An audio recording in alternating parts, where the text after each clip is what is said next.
नमस्कार मैत्रिणींनो, रंजना किचनमध्ये तुमचं स्वागत आहे। मी आज मूग आणि तांदळापासून रेसिपी आणलेली आहे। खूप हेल्दी अशी रेसिपी आहे आणि कोणीही खाऊ शकाल अशी रेसिपी आहे। 2 वाट्या मोठ्या तांदूळ घेतलेले आहे आणि 1 वाटी मुगाची डाळ घेतलेली आहे आणि ह्याच्यापासून आपल्याला छान अशी मस्त हेल्दी रेसिपी बनवायची आहे। टोपामध्ये मी घालून घेतलेलं आहे, पहा छान मिक्स करून घेणार आहे। आता डाळ आणि तांदूळ, डाळ आणि तांदूळ मिक्स केल्यानंतर आपल्याला ठेवायचं आहे गॅसवर पॅन याच्याकडे ठेवायचं आहे। आपल्याला तांदूळ आणि डाळ छान खरपूस असे भाजायचे आहेत। खरपूस भाजायचे म्हणजे त्याच्यावर डाग न पाडता आपल्याला असं छान खमंग भाजून घ्यायचं आहे। डाळ आणि तांदूळ भाजल्यानंतर कमालीची रेसिपी होते। मूग डाळ आणि तांदूळ हे लहान मुलांसाठी सुद्धा तेवढीच हेल्दी रेसिपी आहे आणि मोठ्यांसाठी सुद्धा, वृद्धांसाठी सुद्धा छान अशी हेल्दी रेसिपी होणार आहे। अशी हलवत राहायचं आहे, अजिबात जळून द्यायचं नाही खाली। मूग डाळ आपल्याला अशी फुललेली दिसत नाही, पण तांदूळ छान फुललेले दिसतात भाजल्यानंतर। भाजायचं ह्याचं कारण आहे का तांदूळ आणि डाळ भाजली त्यामुळे रेसिपी चांगली खमंग तर होतेच, पण पचायलाही हलकी होते। 1 टोमॅटो घेतलेला आहे, कांदा कापून घेतलेला आहे, अद्रक आणि लसूण आपल्याला छान किसून घ्यायचं आहे। कांदा आणि टोमॅटो असा मोठाच कापलेला आहे, बारीक कापलेला नाही। आता अद्रक किसून झालेला आहे। आता आपण लसूणही किसूनच घ्यायचा आहे। तुम्ही ठेसूनही घेतला तरी चालेल आणि किसूनही घेतला तरी चालेल। किसल्यानंतर छान बारीक असं टेक्स्चर येतं, मग त्याच्यामध्ये छान पदार्थ लागतो। आता सगळं झालेलं आहे। मिरच्यासुद्धा आपल्याला मोठ्या अशा चिरा घालून घ्यायच्या आहेत मध्ये। मिरच्यांना चिरा घातल्या का तेलामध्ये आपण सोडल्या का त्या अशा उडत नाही, नाहीतर अख्ख्या मिरच्या तुम्ही घातल्या का तेलामध्ये फुटतात, त्याच्यामुळे आपल्याला चिरा द्यायचा आहे। कुकर ठेवलेला आहे आणि गरम झालेला आहे तो। 2 पळी छोट्या असं मी तेल घालून घेतलेलं आहे। आपल्याला फोडणी करून घ्यायची आहे। मोहरी आणि जिरं घातलेलं आहे। छान तडतडायला लागलं का हिंग घालून घ्यायचं आहे। पचायला छान मदत करतं। कढीपत्ताही हिरवागार असा फोडणीमध्ये घालून घ्यायचे आहे।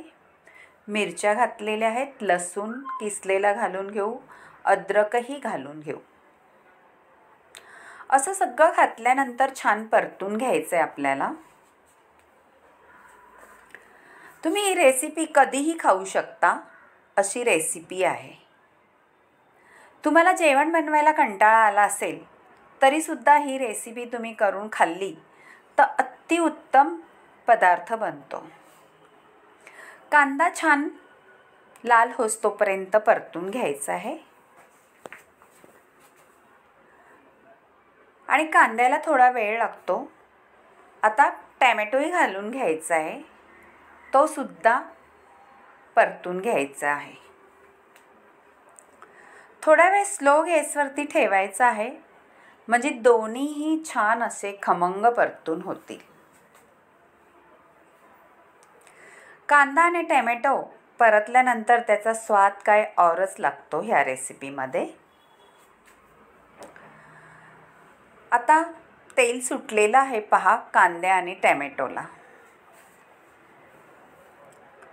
हलवून घेऊ सगळं व्यवस्थित ते आणि त्याच्यानंतर आपल्याला पुढची कृती करायची आहे।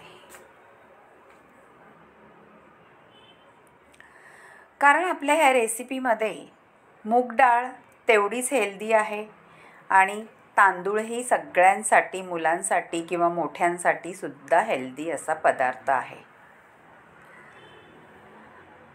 टोमॅटोही कांदा छान परतून झालेला आहे। आता पहा हलवून घेतलेला आहे व्यवस्थित।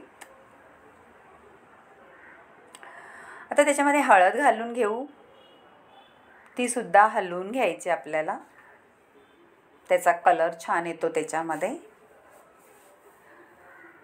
आता आपल्याला घालायचं आहे त्याच्यामध्ये शेंगदाणे. शेंगदाणे घातल्यानंतर तेही परतून घ्यायचे आपल्याला.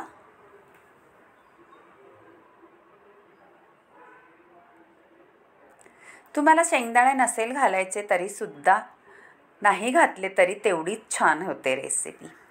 आता हे हिरवे वाटाणे थोडे घालून घेतलेले आहेत मी, ते सुद्धा छान परतून घेतलेत. आता त्याच्यात तांदूळ आणि मूग डाळ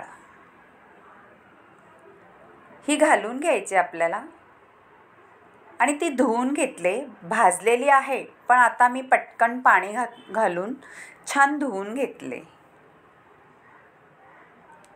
आणि हलवायचे आपल्याला, सगळं एकजीव करायचं आहे तांदळामध्ये, व्यवस्थित असं मिसळायला पाहिजे.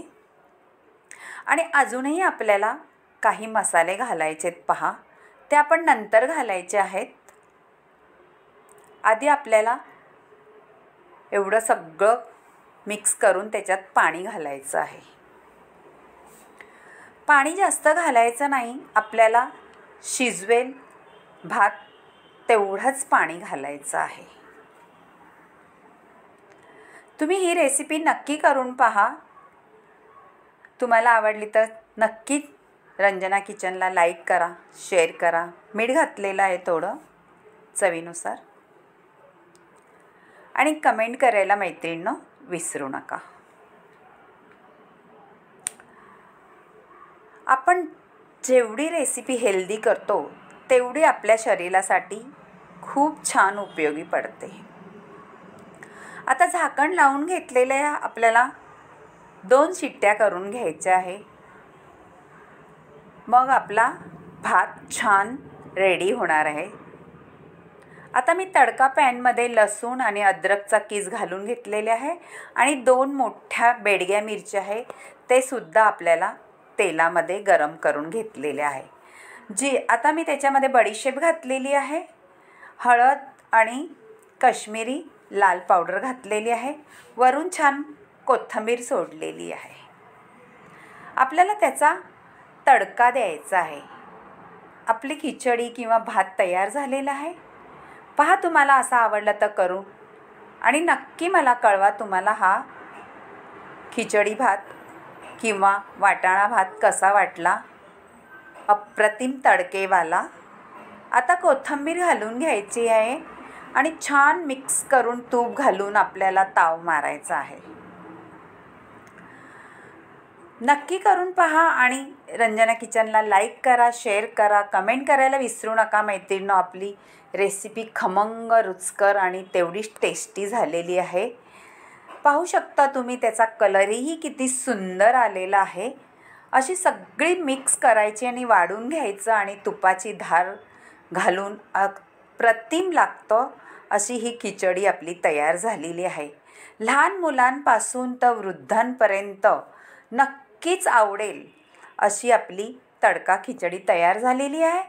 पहा करून आणि नक्की मला कळवा का तुम्हाला ही तडका खिचडी कशी वाटली आणि कमेंटमध्ये मला जरूर कळवा. सुंदर तर दिसतेत पण खायला तेवढी खमंग.